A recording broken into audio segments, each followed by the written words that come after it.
Einstein once said, "Everyone is a genius, but if you judge a fish on its ability to climb a tree, it will spend its whole life believing it is stupid." The meaning behind this quote goes the same for testing a mathematician on how well he can paint a portrait or evaluating a musician on how well he can write computer code.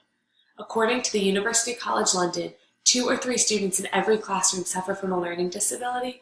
Furthermore, according to the Washington Post, only 9% of minority or low-income families scored well enough on the ACTs for college acceptance in 2017. I'm sure you've all had to take a test or evaluation that didn't reflect your true intelligence or skill, but rather highlighted your weaknesses. As someone with a learning disability, I've had my fair share of unfair exams. I know too well how it feels to know you're not stupid but be told otherwise by standardized statistics. This is standardized testing. Standardized testing is an unacceptable way to measure a child's intelligence, and because of this, it should be eradicated. Standardized testing is clearly a problem in this country and can be seen through previously mentioned statistics and other statistics I will speak about later on. There's a solution to the unfair evaluation of American children. That solution is eradication. There are countless reasons why standardized testing should be forgotten and a thing of the past. And though it takes more than just a displeased citizen, it's a policy that has to be changed. And it's a policy that can be changed.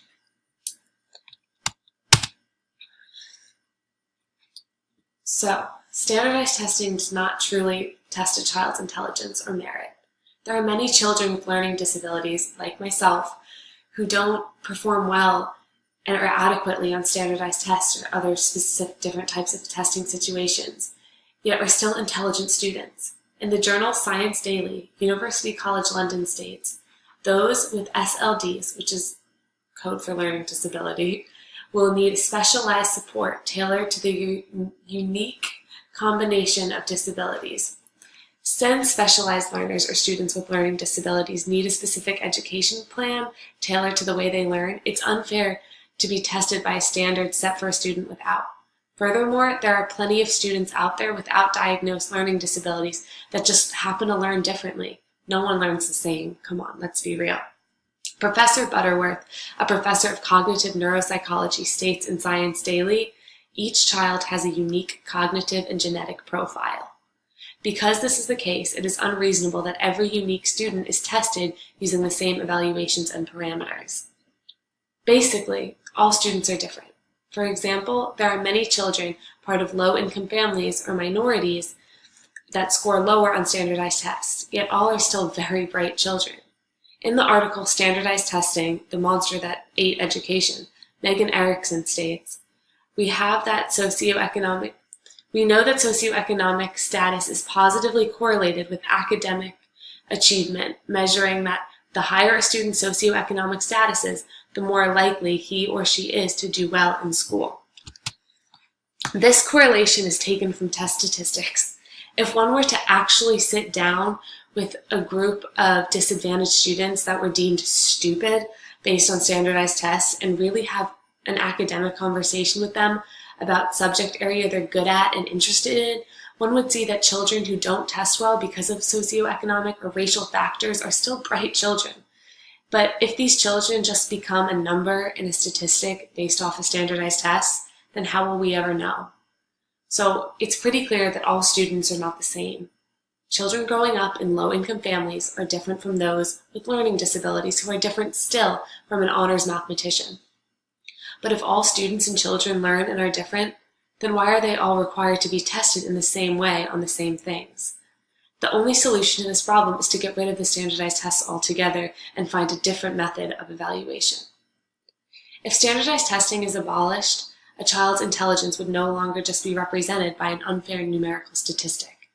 The eradication of standardized testing is important in order to allow truly intelligent children's knowledge and talents be seen and understood.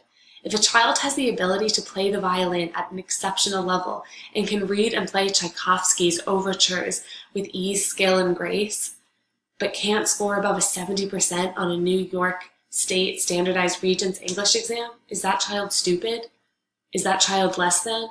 No. That child is extremely talented, skilled, and intelligent in his own way, in his own field. If that student is tested on his knowledge of music or ability to measure patterns and sequences, we would find him to be extremely intelligent.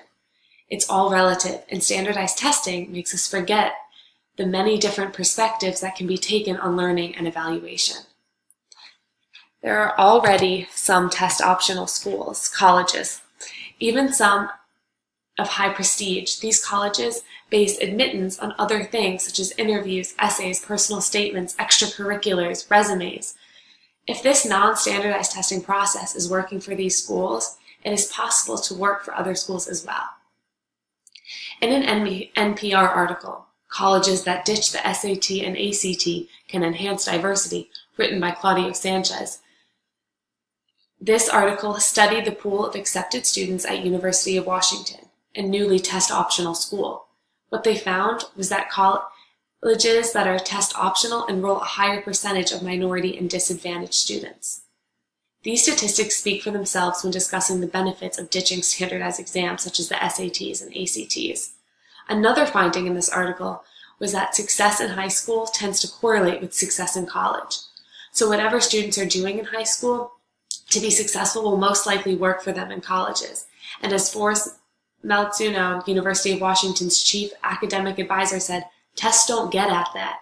Standardized tests don't get at the niche that students find for themselves within a classroom and homework environment. They're just testing how well you can take a multiple choice exam.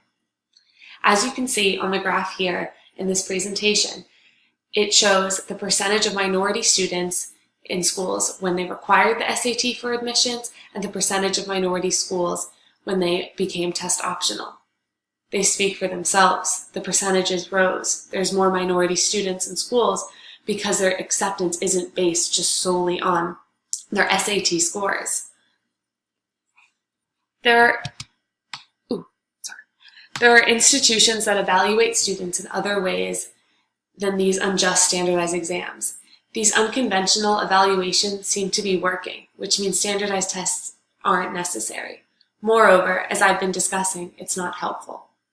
Standardized testing is not an acceptable way to measure a child's intelligence, and because of this, it should be eradicated.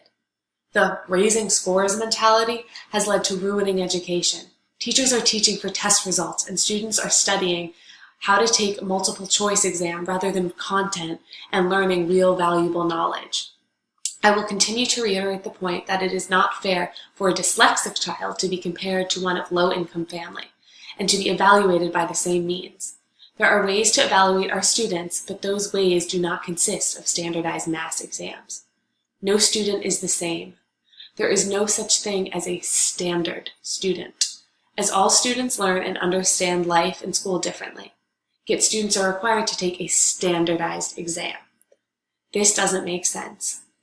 Just like testing a fish on its ability to climb a tree, testing beautifully different students by only one standard will only result in failure even if their grade technically says pass. We should be testing fish on their ability to swim, not climb, and testing birds on their ability to not run, but fly. Oh yeah, I forgot it. Yeah. Do we have to ask a question? Do a Q&A? No. Okay.